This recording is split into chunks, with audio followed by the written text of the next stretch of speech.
Kuzuzang Pola, and welcome to my cooking channel, The Vegan Cook's Passport, where I aim to cook a vegan version of every national dish in the world.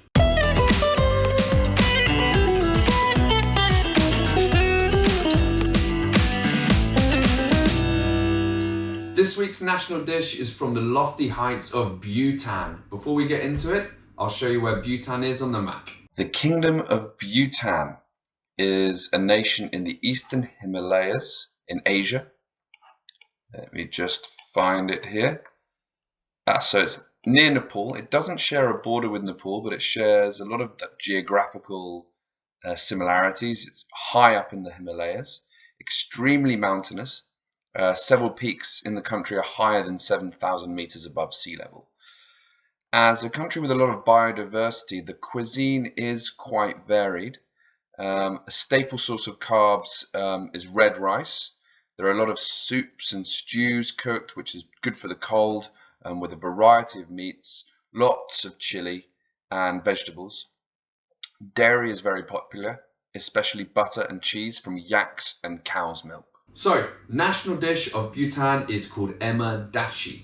So Ema means chili, Dashi means cheese. So one thing about Bhutan, they love their chili. Every household in Bhutan consumes on average 1 kilo of chilies per week. They don't view it as a spice or a seasoning, they view it as a vegetable. It's really important in their dishes. It can get pretty cold up there in the Himalayas, so I imagine it's good for keeping warm as well. I'm going for some of the spiciest chilies I can find, which are the Thai chilies. So I've got some Thai green chilies, Thai red chilies. In Bhutan, they have a variant of chili, the white chili, which I believe is just a green chili that they've dried in the sun, and it's lost its color from the drying process. I'm pretty happy just to use the mixture of these. You can use any chilies you want, but I think if you stick with the Thai chilies, you're gonna get a good amount of heat, but some nice flavor as well. Right, so that's the Ema, the chili. Let's move on to the dashi. So for a vegan recipe, obviously we're gonna have to make a vegan version of the dashi, or the cheese. In Bhutan, their cheese, well, for this dish anyway, is usually made from fermented yak's milk. So never tried that before, never tried yak's milk. From what I can see, the consistency is a bit like ricotta. So what I've done is I've tried to make a vegan ricotta, which you can use in any dish that you like for ricotta. It's a really nice sort of vegan ricotta alternative.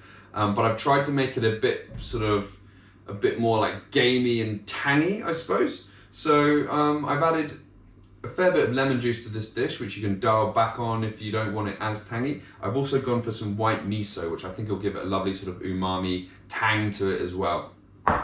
Finally, generally this dish is eaten with rice. If you want to be really traditional, you can go for red rice.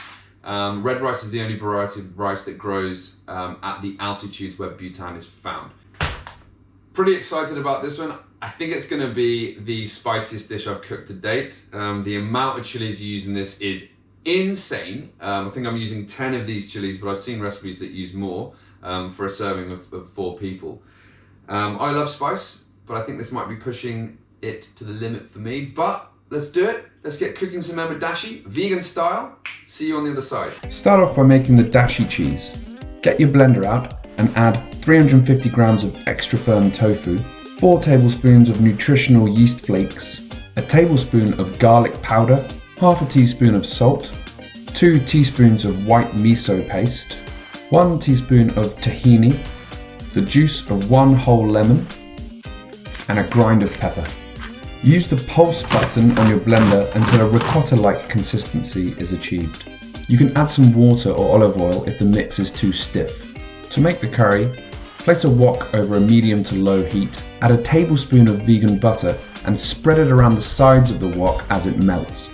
Add 10 Thai chilies sliced in half lengthways and saute for 2 minutes. Add 1 sliced onion, 4 sliced garlic cloves, a teaspoon of fresh ginger and 1 chopped tomato. Fry that off for 5 minutes, then add the dashi cheese you made earlier, plus 120 grams of vegan mozzarella and 240 ml of water. Give that a stir, then simmer away for 10 minutes. Serve with red rice and then eat it. Voila! Ema Datshi from Bhutan, vegan version. It's actually quite a well-balanced meal. You've got all that protein from the tofu and so on, and the red rice. I think this is a pretty healthy dish if you ask me. I'm a bit scared because there's a lot of chili in this. I'm just gonna give it a go. I'll dig in, get a bit of the rice. Let's see.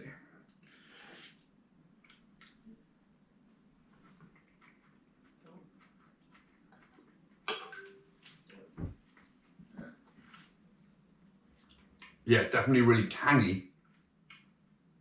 Oh, it's spicy. It's spicy. I expected it to be. It's actually not as spicy as I thought it might be. I cooked down the chili quite a bit. If you want to make it like proper spicy, keep the chilies a bit more raw. The more you cook the chili, the less spice you get in the dish. It's tasty, it's tangy, it's kind of what I imagine, even though I've never tasted it, what I imagine that kind of yak's cheese to taste like, a really sort of tangy kind of cheese. Definitely tastes cheesy as well. I'm really happy with how that like vegan ricotta turned out. It also looks pretty identical to all of the photos and videos I've seen of this dish online, so I'm pretty happy with that. In terms of a drink pairing, like something this spicy, I'd always say beer is the best. But if I was going to go for a wine pairing, you need to have something sweet, in my opinion. You need that sweetness to balance out the spice. You want nothing with a lot of alcohol. You don't really want any red wines because tannins interfere with the spice as well, or the spice interferes with the tannin. Sorry. So I'm going to go for a sweet wine from Loire, which is in the north of France. They're really light, some of the lightest bodied sweet wines in the world. So I think that lightness and freshness will go well with this dish, with the spiciness of the dish. Any Loire sweet wine, you could go for like sweet Vouvray, really good, probably some of the best stuff. Yeah, very nice, good warming curry, very different.